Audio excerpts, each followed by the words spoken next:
ازاي احفظ البروجكت؟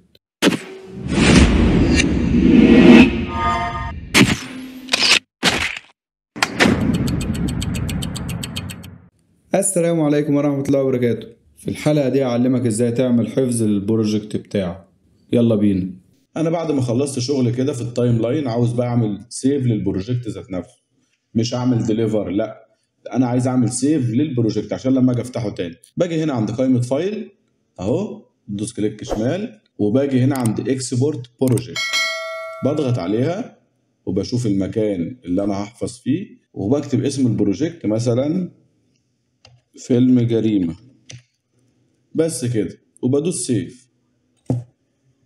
تمام، بعد ما بقفل البروجكت كده خلاص خلصت، باجي هنا في المكان اللي انا حفظت فيه بلاقي البروجكت هنا اهو، اضغط عليه هيفتح تاني اهو. بس كده يا شباب، وبكده تكون خلصت حلقتنا النهارده. اتمنى تكونوا استفدتوا معايا، ويا ريت تدعموني بالاشتراك في القناه وتفعيل زر الجرس عشان تستفادوا من كل حلقاتنا، ولو لايك وكومنت وشير يبقى كتر الف خيركم. السلام عليكم.